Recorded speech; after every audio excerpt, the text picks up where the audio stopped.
اللہ رب العزت کا ذکر کرتا ہے تو اس کے اوپر کچھ کیفیات وارد ہوتی ہیں، جو بندہ ذکر نہ کرے اس پر کیفیات بھی وارد نہیں ہوتی۔ اس لیے ہمارے مشائخ نے فرمایا من لا ورد لہ لا وارد لہ، جو آدمی ورد اور وظائف نہیں کرے گا اس کے اوپر واردات اور کیفیات نہیں ہوں۔ رہ گئی بات ذکر کی تو اس کے اثرات انسان کے اوپر یقینی ہے، کیونکہ اللہ تعالیٰ کے محبوب نے بتلا دیا کہ جس مجلس میں ذکر کیا جاتا ہے نازلت علیہم السکینہ، ان پر سکینہ نازل ہوتی ہے۔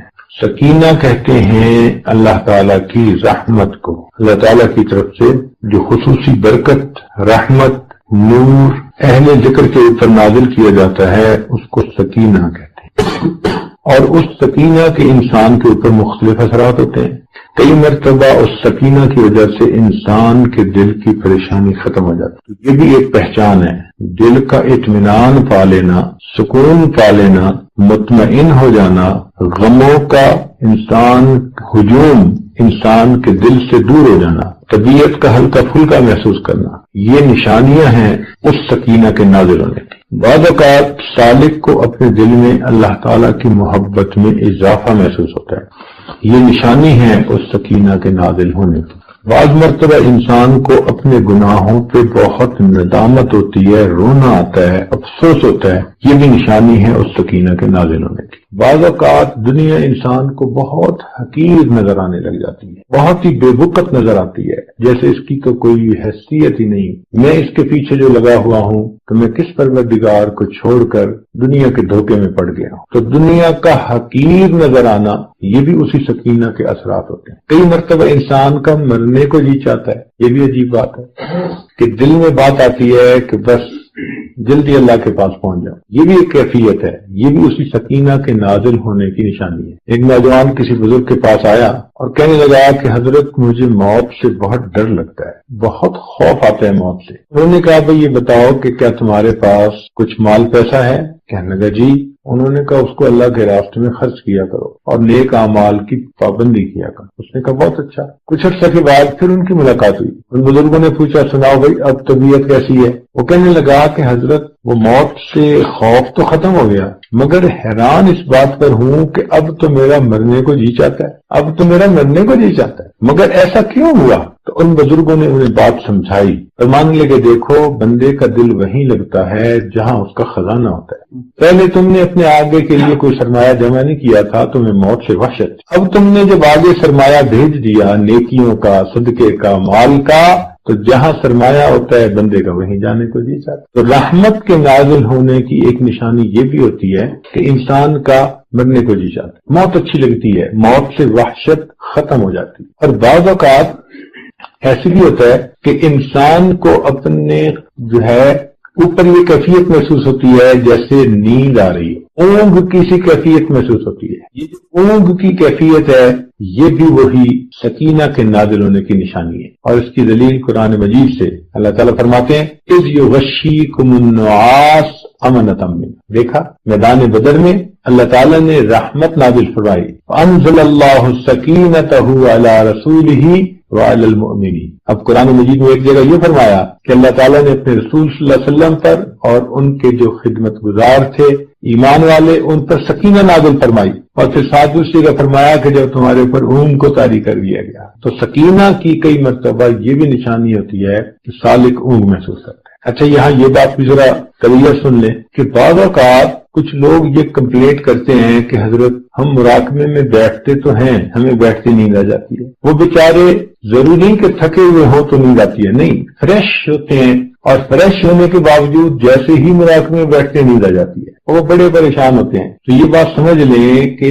مراقبے میں نیند آ جانے سے پریشان نہیں ہونا چاہیے، کوشش کرنی چاہیے کہ نیند نہ آئے، اپنی طرف سے انسان کوشش کرے کہ بیدار ہو کر ہوشیار ہو کر بیٹھے، لیکن اگر بالفرض نیند آ بھی جائے، اونگ آ بھی جائے تو اس سے فرق نہیں پڑتا۔ یہ آپ لوگوں کو ایک مزے کی بات سناؤں کہ جب آپ نیت کر کے اللہ کی یاد کی، مراقبے میں بیٹھ گئے تو آنکھ لگ جانے سے اس میں کوئی فرق نہیں پڑتا۔ اب اس کی دلیلیں سن لیجئے۔ فرض کرو کہ ایک آدمی فقیر ہے اور کسی سخی کے دروازے پر گیا ہے اور فجر پڑھ کے جا بیٹھا، جب جا بیٹھا تو وہاں بیٹھے بیٹھے اسے اونگ بھی آ گئی. وہ آدھا گھنٹہ 1 گھنٹہ اونگتا بھی رہا، بیٹھا بھی رہا. تو جب اس کا وہ آدمی سخی آئے گا اور پوچھے گا جی آپ کب آئے، تو کیا وہ اپنی اونگ کا ٹائم نکال کے بتائے گا؟ کیا بتائے گا؟ کہ فجر پڑھ کے آ گیا تھا. تو حاضری لگے گی تو کس وقت سے لگے گی؟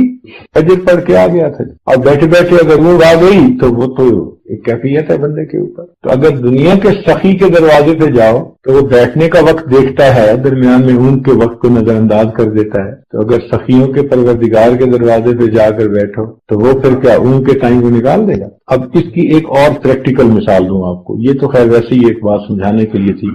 آج کل کچھ باتوں کو سمجھنا آسان ہو گیا ہے سائنسی ترقی کی وجہ سے. مثال کے طور پر آپ نے سیل فون دیکھے ہیں. ایک بندہ سیل فون کو چارجنگ پہ لگا دیتا ہے، آن ہو فون یا آف ہو، کوئی چارجنگ پہ فرق پڑتا ہے؟ آپ بتائیں.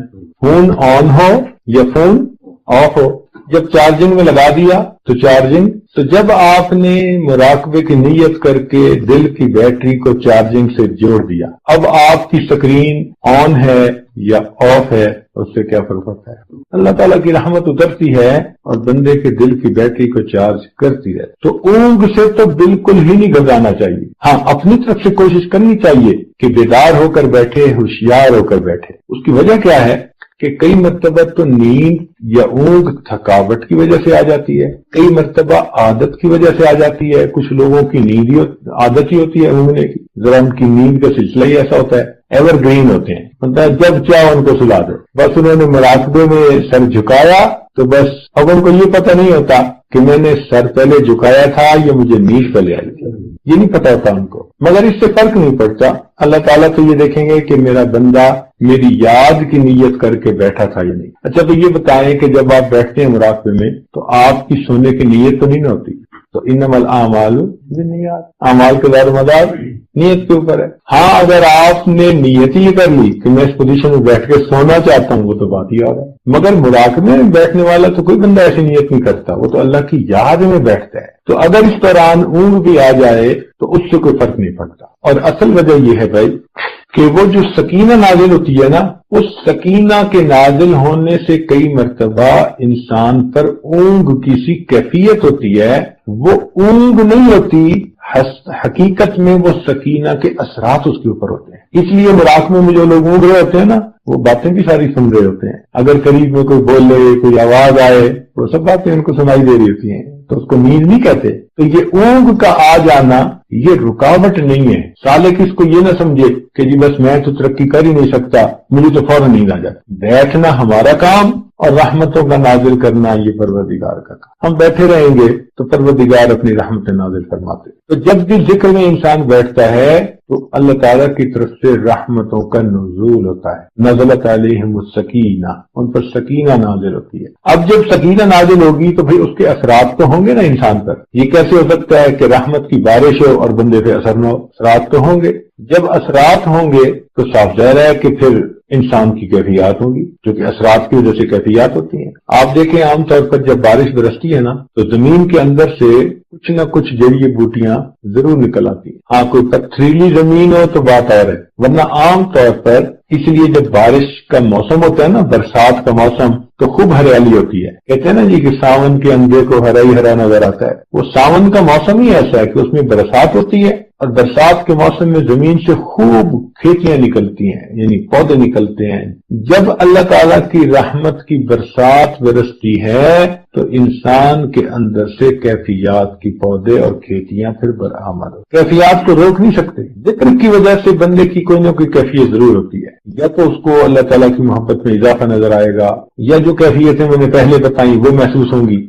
اور اگر کوئی بندہ کہے جی کہ مجھے تو کوئی بھی کیفیت محسوس نہیں ہوتی، تو یہ بھی ایک کیفیت ہے. یہ بھی تو ایک کیفیت ہے نا کہ مراقبے میں بیٹھتا ہے تو اسے کوئی کیفیت محسوس نہیں ہوتی. اٹ مینس کہ something is seriously wrong somewhere. اس کو ڈائگنوز کرنا چاہیے. کیا مصیبت ہے کہ اس کے دل پر اثرات نہیں ہوتے؟ کیا وجہ ہے کہ اس کے دل پر ان برکات کا اثر نہیں ہوتا؟ اور اس کی وجہ عام طور پر کوئی نہ کوئی زیادہ گڑبڑ ہوتی ہے. وہ بندہ کسی ایسے گناہ کبیرہ میں پھنسا ہوتا ہے کہ جس کی وجہ سے دل کے اوپر تالے لگے ہوتے ہیں. دل کے دروازے بند ہو چکے ہو، یا کوئی حرام حلال کا چکر ہوتا ہے کہ جو کیفیات اس کو ذکر میں ملتی ہیں حرام ان کیفیات کو چھپا دیتا ہے۔ چنانچہ امام ربانی مجد لسانی رحمۃ اللہ علیہ نے یہ لکھا، فرماتے ہیں کہ ایک ہمارا خادم تھا، اور خادم لوگ جو ہوتے ہیں پھر ان کی رعایت بھی کرنی پڑتی ہے، الجزاء الاحسان الا الاحسان۔ تو خادم تھا تو ایک مرتبہ اس کا ایک بھائی تھا، وہ بیمار ہوا اور اس کے اوپر جان کنی کا عالم طاری ہو گیا، یعنی آخری وقت، آخری لمحات، آخری علامات قریب ہو گئی۔ تو اس خادم نے آ کر کہا کہ حضرت میرا بھائی ہے،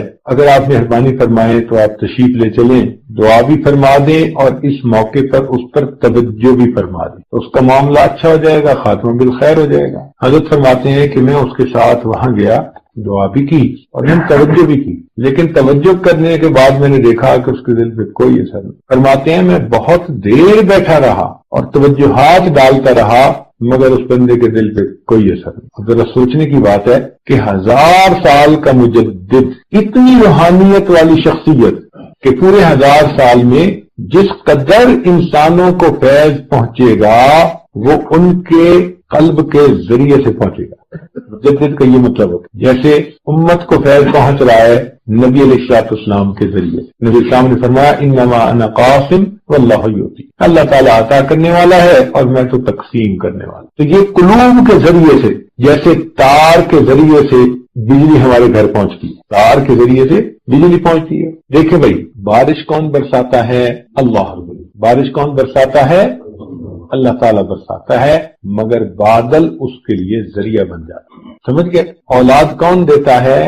اللہ رب العزت دیتا ہے، مگر ماں باپ اس کے لیے ذریعہ بن جاتا ہے۔ اسی طرح دلوں میں نور کون دیتا ہے؟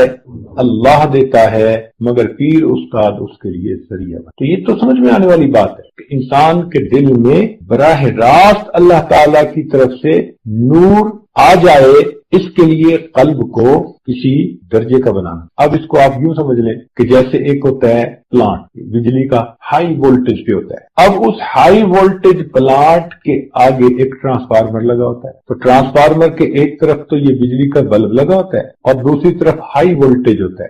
آپ کا کیا خیال ہے اگر یہ بلب کو ڈائریکٹ ہائی وولٹیج کے ساتھ لگا دیں تو پھر کیا ہوگا؟ فیوز ہو جائے گا نا، اس لیے کہ اس میں استعداد ہی نہیں ہے۔ اسی طرح مخلوق میں استعداد ہی نہیں کہ بلا واسطہ اللہ تعالیٰ کی طرف سے فیض حاصل کر سکے۔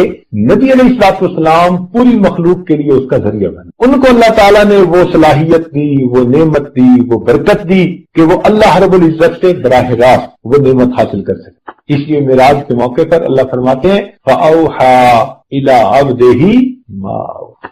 اب وہ محبوب اور محب میں کیا باتیں ہوئی اور کیا ملاقاتیں ہوئی وہ تو اللہ تعالیٰ ہی بہتر جانتا ہے۔ تو اللہ رب العزت کے محبوب کی یہ شان ہے کہ وہ اللہ رب العزت سے ان رحمتوں اور برکتوں کو لیتے ہیں اور آگے پوری مخلوق کو جو رحمت نعمت ملتی ہے محبوب کے واسطے سے۔ بات کی سمجھ آ گئی؟ محبوب کے واسطے۔ اسی طرح ہم لوگ جو ہیں، ہمارے اور نبی السلام کے درمیان ہمارے مشائخ کے قلوب موجود ہیں۔ فرض کرو آپ کا قلب اس عاجز کے قلب کے ساتھ نتھی ہے، اس عاجز کا قلب شیخ اپنے شیخ حضرت مرشد عالم رحمۃ اللہ ان کے قلب کے ساتھ نتھی ہے، ان کے شیخ کے ساتھ، تو یہ آپس میں قلوب کا ربط ہے اور یہ تمام قلوب جا کر سیدنا صدیق اکبر کے قلب سے جڑتے ہیں اور ان کا قلب نبی علیہ السلام کے قلب سے جڑا اور نبی علیہ السلام کا قلب مبارک اللہ رب العزت کی ساتھ کے ساتھ جڑا، تو یوں برکتیں آتی ہیں، یوں رحمتیں آتی ہیں۔ تو اس لیے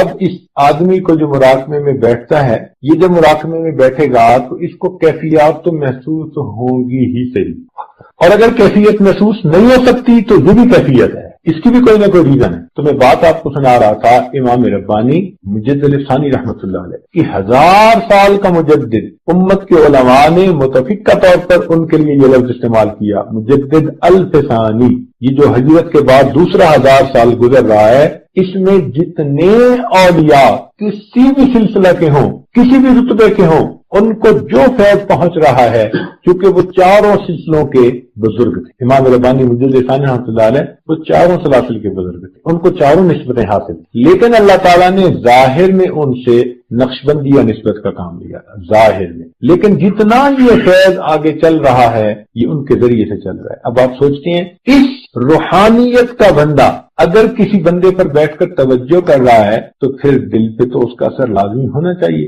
مگر وہ فرماتے ہیں کہ میں نے بہت دیر بیٹھ کر توجہ کی مگر اس بندے کے دل پہ کوئی اثر ظاہر نہ ہوا۔ فرماتے ہیں میں بہت پریشان ہوا اور میں اللہ تعالیٰ کی طرف متوجہ ہوا، میرے اللہ میرے مولا رحمت فرما دے اور اس بات کو میرے اوپر واضح کر دے، بات کو میرے اوپر واضح کر دے۔ تو فرماتے ہیں کہ پھر اللہ تعالیٰ نے الہام کے ذریعے سے مجھے واضح فرمایا کہ اس بندے کی مصاحبت بد عقیدہ لوگوں کے ساتھ، اس بندے کا بیٹھنا اٹھنا بد عقیدہ لوگوں کے ساتھ تھا، چنانچہ اس کی دوستی تھی کافروں کے ساتھ، اور کافروں کی دوستی کی وجہ سے وہ ان کی باتیں سنتا تھا اور ان کے ساتھ راہ و رسم رکھتا تھا۔ اس کی ظلمت ایسی تھی کہ وقت کے مجدد نے بھی توجہ ڈالی تو اس بندے کے دل پہ اثر نہ ہو سکا۔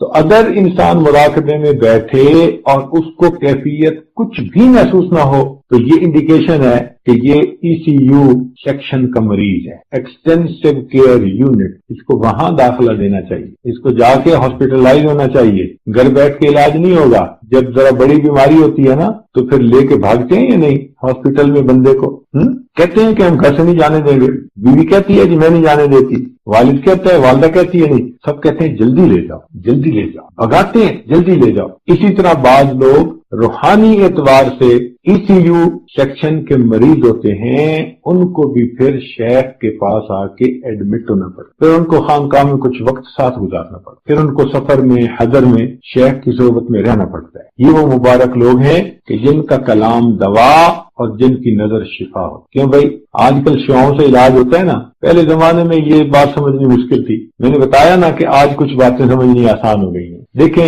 کینسر کا علاج کس سے کر رہے ہیں؟ کیموتھراپی، شعاؤں کے ذریعے سے۔ آج کل انسان کے اندر اگر سٹون ہو نا تو اس کو کس سے توڑتے ہیں؟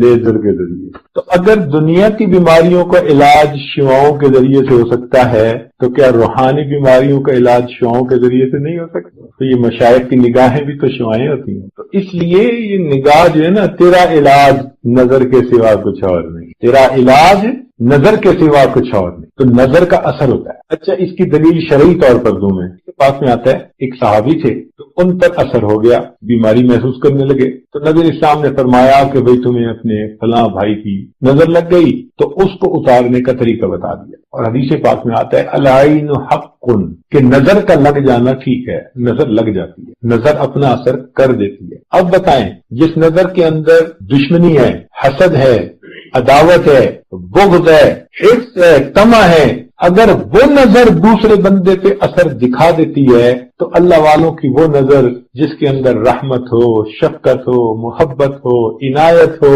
پھر وہ نظر اپنا اثر کیوں نہیں دکھا سکتی؟ تو اسی اللہ والوں کی بھی نظر لگ جاتی ہے۔ جیسے لوگوں کو بری نظر لگ جاتی ہے تو برے اثرات نکل آتے ہیں، اور اللہ والوں کی جب نظر لگ جاتی ہے تو پھر اچھے اثرات نکل آتے ہیں۔ اس بندے کے دل میں اللہ تعالیٰ کی محبت بڑھ جاتی ہے، اس کی زندگی بدل جاتی ہے، اس کو اللہ تعالیٰ کے ساتھ وصل کی تمنا دل میں پیدا ہو جاتی ہے۔ تو امام ربانی مجدد ثانی رحمۃ اللہ علیہ فرماتے ہیں کہ میں نے اس پر بہت دیر توجہ ڈالی مگر اس توجہ کے اثرات ظاہر نہ ہوئے۔ وہ معمول تو تھا انگریزی میں ٹٹ کرنے کا، لیکن مجبوری یہ ہے کہ مجھے یہ بیانات اب اردو میں کرنے پڑ رہے ہیں، اس لیے کہ مجھے انگریزی میں لفظ ہی نہیں ملتے۔ اب بتائیں میں توجہ کو انگریزی میں کیا کہوں گا، فیض کو انگریزی میں کیا کہوں گا، مجھے تو سمجھ نہیں آتی۔ ان الفاظ یا ان ٹرمز کا انگریزی میں ترجمہ کرنا اور سمجھانا بس میں ہی نہیں ہے۔ تجلیات کا ترجمہ کیا کریں گے آپ؟ ہمارے پاس تو تجلیات اور صفات اور شؤونات اور پتہ نہیں کیا کیا الفاظ ہیں،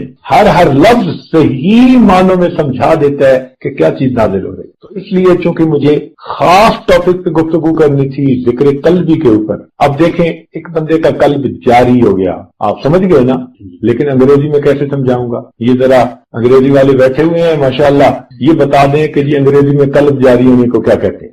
ہمیں تو انگریزی نہیں آتی، ہم نے تو سیکھی ہوئی ہے، ان کی تو مادری زبان ہے، یعنی شروع سے ہی انگریزی سیکھی، پیدا ہی اس ماحول میں ہی ہوئے ہیں، اور ہم تو انگریزی بھی بولتے ہیں تو دیسی لہجے میں، اور یہ تو ماشاءاللہ انگریزی کے سب عاشرہ کے قاری ہیں ان کا تو لہجہ بھی وہی ہوتا ہے، تو ان سے پوچھ لیں کہ یہ قلب جاری ہونے کو کیا کہیں گے انگریزی میں، ہمیں تو سمجھ نہیں ہے۔ اگر میں آپ کو انگریزی میں سمجھانا چاہوں کہ قلب جاری ہونا کیا ہوتا ہے تو میرے پاس الفاظ نہیں کہ میں سمجھا سکوں قلب جاری ہونا، لیکن اردو میں اگر میں کہوں گا تو آپ سمجھ جائیں گے کہ قلب جاری ہونا کس کو کہتے ہیں۔ تو اس مجبوری کی وجہ سے بالخصوص آج کی گفتگو میں نے اردو زبان میں کی تاکہ میرے لیے سمجھانا آسان، آپ کے لیے سمجھنا آسان، اور جن کو سمجھ بالفرض نہیں آتی ان سے گزارش ہے کہ وہ بھی سمجھنے کی کوشش فرمائیں۔ ہم جیسے انگلش میں بولنے کی کوشش کرتے ہیں، آپ ذرا اردو میں سمجھنے کی کوشش بھی فرما لیں۔ یہ تو نہیں نا کہ آپ کہیں جی نہیں ہم تو انگلش ہی سمجھیں گے، کوئی آپ نے بھی ٹھیکہ تو نہیں نہ لیا ہوا انگلش کا، ہم بھی کچھ قدم اٹھا رہے ہیں کہ ٹٹ مٹ بولنا سیکھ رہے ہیں، اور آپ بھی کچھ مہربانی فرمائیں اردو سمجھنا سیکھیں تاکہ افہام و تفہیم آسان ہو جائے ہمارے لیے۔ تو مسئلہ یہ تھا کہ اتنے بڑے بزرگ کی توجہ کا اثر اس لیے نہ ہوا کہ اس بندے کا بیٹھنا اٹھنا کفار کے ساتھ تھا، اور کفار کی صحبت کی وجہ سے، تعلق اور دوستی کی وجہ سے اس کے دل کے اوپر ایسی ظلمت تھی کہ اب فیض اس کے اوپر اثر نہیں کرتا۔ تو اس لیے اگر کسی پر ذکر کرنے کے باوجود اثر مرتب نہیں ہوتا، یہ بھی ایک کیفیت ہے اور اس کی بھی کوئی نہ کوئی ریزن ہوتا ہے۔ تو یہ طے شدہ بات ہے کہ جو بندہ ذکر کرے گا تو اس کے اثرات اس کے اوپر یقینی ہوں گے، یہ ممکن ہی نہیں۔ اس لیے آپ کو ایک گر کی بات بتاؤں کہ بغیر بتائے پیروں کو اندازہ ہو جاتا ہے کون ذکر مراقبہ کرتے ہے اور کون نہیں کرتا۔ وہ کوئی عالم غیب نہیں ہوتے، عالم غیب اللہ رب العزت کی ذات ہے، مگر ان کے پاس فراست ہوتی ہے، اور وہ فراست کیا ہوتی ہے کہ ان کو اللہ تعالیٰ سمجھا دیتے ہیں۔ اب میں آپ کو ایک موٹی سی بات بتا دوں کہ بھئی جب ذکر کے اثرات یقینی بندے پر ہوتے ہیں تو مجھے ایک بات بتائیں کہ اگر کوئی بندہ پابندی سے ذکر کر رہا ہے تو اثرات اس کے اوپر ہوں گے نا، اور اگر اثرات ہوں گے تو وہ پیر سے پوچھے گا نا۔ اب جو پوچھے ہی نہ کبھی، جو سبق کی بات ہی نہ کرے، جو مراقبے کا تذکرہ ہی نہ کرے، اور پیر سے پوچھے ہی نہ کیفیت، خط ہی نہ لکھے، فون نہ کرے، ملے تو بھی مراقبے کا تذکرہ نہ کرے، یہ اس بات کی علامت ہوتی ہے کہ یہ صاحب ذکر و اذکار کو پابندی سے نہیں کرتے۔ جو کرنے والے ہوتے ہیں ان کا فوراً پتہ چل جاتا ہے، شیخ کو اندازہ ہو جاتا ہے کون کتنا ذکر کرنے والا ہے۔ اللہ تعالیٰ یہ بات سجھا دیتے ہیں، یہ کوئی علم غیب نہیں ہے، یہ ایک تجربہ کہہ سکتے ہیں، فراست کہہ سکتے ہیں، انسان کی بصیرت کہہ سکتے ہیں۔ جیسے ڈاکٹر ہوتا ہے، وہ ایسے بندے کو دیکھتے ہی بتا دیتا ہے کہ اس کو ملیریا ہے، اس نے ٹیسٹ کوئی نہیں لیا ہوتا، اس نے کچھ نہیں، بس اس نے تھوڑی سی علامات کچھ دیکھی ہوتی ہیں تو فوراً کہہ دیتے ہیں جی آپ کو یہ ہے، اور واقعی وہی ہوتا ہے۔ تو جیسے جسمانی بیماری کے طبیب دیکھتے ہی بتا دیتے ہیں، ایسے ہی بسا اوقات مشائخ دیکھتے ہی سالک کی کیفیت کو پہچان اس کے اندر کیا ہے اور کیا نہیں۔ مگر آج کل کے سالک بھی بڑے ہوشیار ہیں، ڈاکٹر کے پاس جاتے ہیں تو ٹو دی پوائنٹ مرض بتاتے ہیں، اور پیروں کے پاس آتے ہیں تو بالکل صحیح بات نہیں بتاتے۔ خواب بھی بتائیں گے نا تو خواب کا وہ حصہ جو ان کی اپنی سمجھ کے مطابق اچھا ہے وہ بتائیں گے، اور اسی خواب کا وہ حصہ جو ذرا گڑبڑ ہے وہ چھپائیں گے۔ تو پیروں کو in between the line read کرنا پڑتا ہے۔ جو کہنے والا کہہ رہا ہوتا ہے نا، ضروری نہیں کہ 100% بات ویسی ہو، وہ کچھ وہ کہہ رہا ہوتا ہے اور کچھ شیخ درمیان میں پڑھ بھی رہا ہوتا ہے، تو سمجھ ان کو لگ رہی ہوتی ہے۔ اس لیے اثرات اور کیفیات جب بھی بندے پر ہوں گی وہ ضرور رابطہ کرے۔ یہ کیسے ہو سکتا ہے کہ وہ اپنے جو ہے وہ فزیشین سے، ڈاکٹر سے رجوع نہ کرے؟ ذرا کھانسی ہوتی ہے، فلاں ہوتی ہے تو ڈاکٹر کو فوراً فون کر کے پوچھ لیتے ہیں۔ تو اگر بندے کو کیفیات محسوس ہو رہی ہوگی تو کیوں نہیں بتائے گا؟ اس لیے پھر وہ رابطہ از خود بخود رکھتا ہے۔ اچھا، اب یہ بات ہوئی کہ بھئی پابندی کے ساتھ جو بندہ مراقبہ کرتا ہے اس کے اوپر اثرات مرتب ہوتے ہیں۔ اب ان اثرات میں سے ایک اثر یہ ہے کہ انسان کا دل جاری ہو جاتا ہے۔ تو آج یہ سمجھنا ہے ہم نے کہ دل جاری ہونا کس کو کہتے ہیں، بات سمجھے نا؟ آج کیا سمجھنا ہے ہم نے بیٹھ کے اس محفل میں کہ دل جاری ہونا کس کو کہتے ہیں؟ کیونکہ پرانے حضرات ہیں، سالکین ہیں، کچھ علماء ہیں، تو ان کے سامنے تو اس قسم کی بات کھولی جا سکتی ہے نا۔ عام محفلوں میں اس کا تذکرہ کرنا مناسب نہیں ہوتا، نہ آپ نے تذکرہ کبھی سنا ہوگا، لیکن خاص محفلوں میں جہاں طالب صادق ہوں، سیکھنے والے ہوں، یا حاصل کرنے والے ہوں، یا محنت کرنے والے لوگ ہوں، تو پھر ان کو تو یہ بات سمجھائی جا سکتی۔ تو دل جاری ہونا کس کو کہتے ہیں؟ عام طور پر سب سے پہلے مراقبے کی پابندی کرنے والے، تقوی و طہارت کی زندگی اختیار کرنے والے اتباع سنت والی زندگی اختیار کرنے والے سالک کو پہلی کیفیت ہوتی ہے کہ اس کو اپنے قلب کی جو جگہ ہے، قلب کی جگہ کون سی ہے؟ انسان کے سینے میں بائیں پستان سے 2 انگل نیچے کی طرف، جو بائیں طرف جو بریسٹ ہے نا، اس سے 2 انگل نیچے کی طرف انسان کا دل ہے۔ اس دل کی جگہ پر اس کو ایک حرکت سی محسوس ہونی شروع ہو جاتی ہے، حرکت سے تحرک ہے، تو یہ تحرک کہلاتی ہے پہلی کیفیت۔ کیا کہلاتی ہے؟ تحرک۔ ایک عجیب سی حرکت سی محسوس ہوتی ہے۔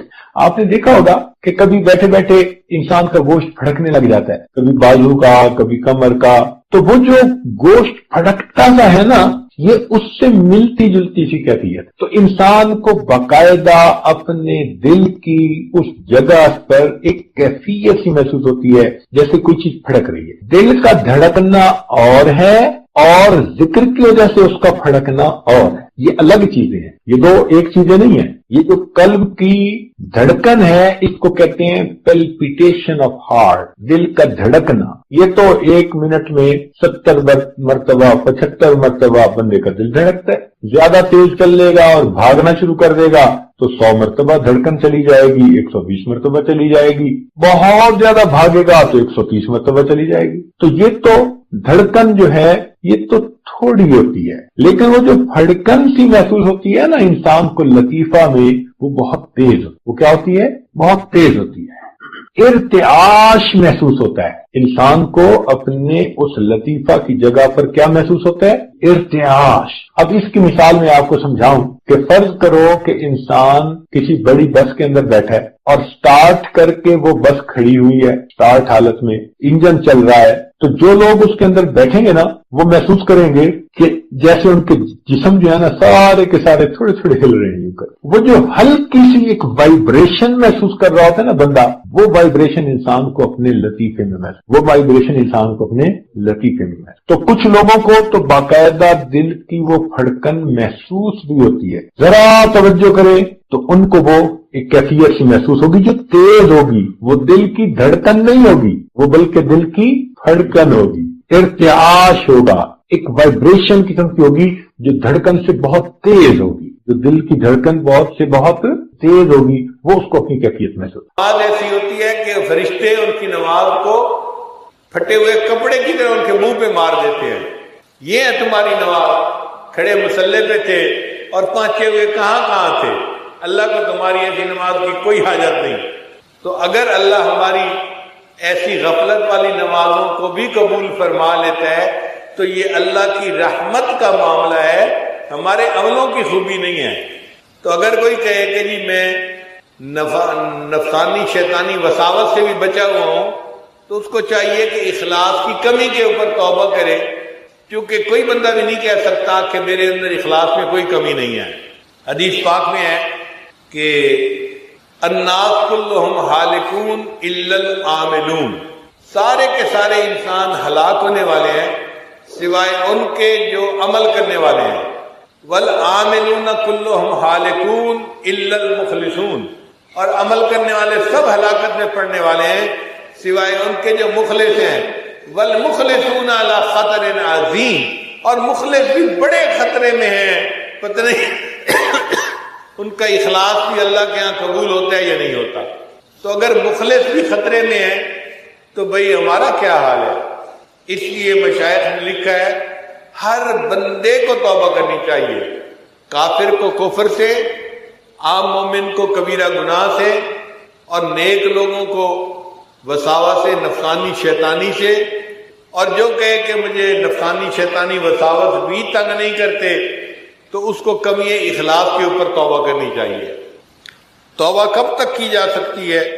حالت نزا طاری ہونے سے پہلے، جب انسان کا موت کے وقت سانس اکھڑ جاتا ہے نا، اس کیفیت سے پہلے جو بندہ توبہ کر لے گا توبہ قبول ہو جائے گی۔ یا قرب قیامت میں جب سورج مشرق کی بجائے مغرب کی طرف سے طلوع ہوگا، اس سے پہلے توبہ قبول ہو جائے گی۔ علماء نے لکھا ہے کہ ہر بندے کو توبہ کرنے میں جلدی کرنی چاہیے۔ بنی اسرائیل کا ایک آدمی تھا جس نے 100 بندوں کو قتل کیا، پھر وہ علماء کی بستی کی طرف چلا توبہ کی نیت سے، راستے میں اس کو موت آ گئی، رحمت کے فرشتے آئے کہ جی توبہ کی نیت سے چلائے اس کو جنت لے کے جائیں گے، اور جہنم والے فرشتے آئے کہ جی 100 بندوں کا قاتل ہے، اس کو جہنم لے جانا ہے۔ اللہ تعالیٰ کے حضور مقدمہ پیش ہوا تو رب کریم نے فرمایا کہ تم زمین کی پیمائش کرو، اگر یہ اپنے گھر سے قریب ہے تو ابھی توبہ نہیں ہوئی، اور اگر جس بستی میں جانا چاہتا تھا اس کے قریب ہے تو توبہ قبول ہو گئی۔ تو فرشتوں نے جب پیمائش کی تو دونوں بستیوں کے بالکل درمیان میں جو لائن تھی نا، اس جگہ پر اس کو موت آئی تھی، اور مرنے کے بعد اس کی لاش اگلی بستی کی طرف گر گئی تھی۔ تو اللہ نے فرمایا چونکہ اس کی لاش اگلی بستی کے قریب ہے، میں نے اس کی توبہ کو قبول کر لیا۔ اب آپ بتائیے 100 بندوں کا قاتل